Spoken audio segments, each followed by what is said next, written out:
اہمیت بھی ان کو بتائیں، سب کچھ بتائیں.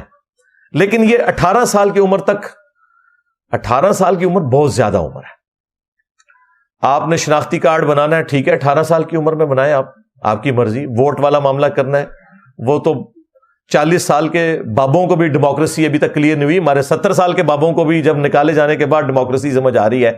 وہ تو میرے اعتبار سے تو وہ 70 سال کے بابے بھی ووٹ ڈالنے کا حق نہیں رکھتے، جنہیں ڈیموکریٹک ویلیوز کا ہی نہیں پتا. جب تک سسٹم کے اندر ہوتے ہیں تو سیم پیج ہوتے ہیں، باہر نکلتے ہیں تو جہاد کرتے ہیں اسٹیبلشمنٹ کے خلاف.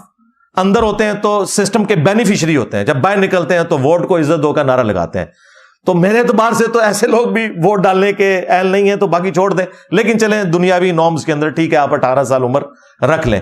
لیکن یار یہ جو عمر ہے موٹر بائک چلانے والی، یہ 18 سال تو مطلب میں نے تو اپنے بچوں کو 12 سال کی عمر میں موٹر بائک کی ٹریننگ دے دی، اور وہ مجھ سے اچھی موٹر بائک چلا لیتے ہیں، کیونکہ میں نے ان کو ساری یہ جو ٹریفک کے قوانین اور یہ ساری چیزیں، ظاہر ہے سائیکل تو بچے چلانے شروع کر دیتے ہیں، بس سائیکل کے بعد موٹر بائک پہ شفٹ کرنا ہے تو ظاہر ہے آپ کسی گراؤنڈ میں لے جائیں اور آہستہ آہستہ ان کی ٹریننگ کریں. تو میں تو چلے افورڈ کر بھی لوں گا، لیکن زیادہ تر آبادی تو ہماری افورڈ نہیں کر سکتی کہ وہ گاڑیوں میں بچوں کو بھیجے.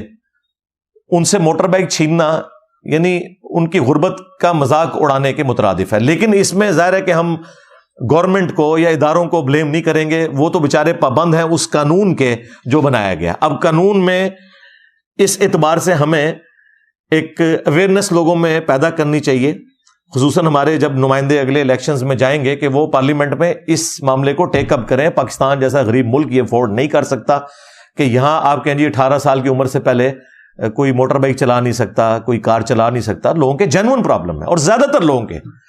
اچھا اب یہ جو ایف آئی آرز کٹ رہی ہیں، اس میں آئی جی صاحب سے پرسنلی ریکویسٹ کروں گا اور چیف جسٹس صاحب سے کہ یہ ایف آئی آرز والا معاملہ ختم کریں. چلے وقتی طور پہ آپ نے کچھ کرنا ہے کوئی جرمانہ کر لیں، لیکن ایف آئی آر کاٹ کے آپ اس بندے کی پوری لائف کو ایک اس اعتبار سے تکلیف میں ڈال رہے ہیں کریکٹر سرٹیفکیٹ کے پوائنٹ آف ویو سے، اور اس کا کوئی کرمنل ریکارڈ پہلے اور کوئی نہیں ہے، یہ اس کی ایف آئی آر کٹ گئی تو وہ اب سرکاری ملازمت تو کوئی نہیں کر سکتا. باہر کے ملکوں میں جانا بھی ایسے لوگوں کے لیے، انہوں نے یہ تو نہیں دیکھنا کہ یہ اس کا کرائم کس لیول کا تھا. ادھر تو ٹریفک سگنل کو توڑنا بھی بہت بڑا کرائم ہے. تو یہ جو ایف آئی آرز والا سلسلہ ہے نا، اس کو ریورس کریں. جن کی کاٹی جا چکی ہیں وہ اگر جوڈیشری میں جاتی ہیں تو چیف جسٹس صاحب نوٹس لے کے ایٹ لیسٹ ان ایف آئی آرز کو ختم کروا کے ٹھیک ہے جرمانے ان کے اوپر ڈالیں اور کوئی درمیان کا راستہ نکالیں. اس طریقے سے لوگوں کو تکلیف میں مبتلا نہ کریں. اور جن لوگوں کے لائسنس نہیں بنے ہوئے ان کے بننے چاہیے.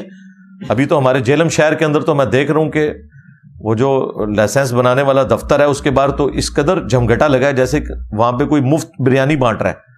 کیونکہ جو لوگ واقعی جنرلی جن کے لائسنس بننے چاہیے تھے، لوگ 10-10 سال سے موٹر بائک چلا رہے ہیں، ان کے لائسنس نہیں بنے ہوئے ہیں، اب وہ بھی بنا رہے ہیں. چلیں یہ تو اس میں سے ایک پازیٹیو چیز نکلی ہے کہ سارے لوگ بنائیں. لیکن یہ جو بچوں والا معاملہ ہے اس میں یہ میری ریزرویشن تھی، تو میں نے اس لیے ضروری سمجھا کہ اسے آپ کے سامنے رکھ دوں. اب وہ اس بچے کی طرف آئیں جو 17 سال کا لڑکا تھا. اب ظاہر ہے کہ وہ پیسے والی اسامی ہے اور لوگ پیچھے سے زور بھی لگا رہے ہیں کسی طریقے سے جیونائل والا معاملہ ہو جائے، یعنی کہ چھوٹی عمر کا یہ بچہ ہے تو اسے چھوڑ دیا جائے. 17 سال کا لڑکا وہ ایک نوجوان بچہ ہوتا ہے، کوئی چھوٹی عمر کا نہیں ہے، نہ وہ کوئی پاگل ہے. اس کے اوپر وہ حدیث بھی فٹ نہیں ہوگی جو صحیح بخاری کے اندر موجود ہے اور سنن ابن ماجہ کے اندر پوری سند ہے اس کی. مولا علی کا قول ہے صحیح بخاری کے اندر اس کانٹیکسٹ میں کہ حضرت عمر نے اپنے دور میں ایک مجنون شخص کے اوپر جب حد جاری کی تو سیدنا علی نے سیدنا عمر کی مخالفت کرتے ہوئے کہا کہ امیر المومنین آپ کو نہیں پتا کہ 3 لوگوں سے اللہ تعالیٰ نے قلم اٹھا لیا ہے، ایک مجنون جو پاگل شخص ہے، دوسرا سویا ہوا شخص، اور تیسرا وہ شخص جو کہ ابھی نابالغ ہے. تو حضرت عمر نے اپنا ڈیسیژن واپس لے لیا. یہ حدیث پوری سند کے ساتھ مولا علی ہی نے روایت کی ہے رسول اللہ صلی اللہ علیہ وآلہ وسلم سے سنن ابن ماجہ کے اندر. تو یہ حدیث بالکل واضح ثبوت ہے. لیکن یہ بچہ تو اس کیٹیگری میں فال نہیں کرتا، یہ نابالغ کوئی نہیں تھا. بالغ ہونے کی عمر تو میں نے آپ کو بخاری اور مسلم سے بتا دی ہے کتنی ہے، 14.5 سال. اور یہ ہر اعتبار سے بالغ. اس سے پہلے بھی بچے بالغ ہو جاتے ہیں 13 سال کی عمر میں. جیسے ہی علامات بلوغت میں سے کوئی چیز پائی گئی، غیر ضروری بالوں کا اگنا یا نائٹ فال ہونا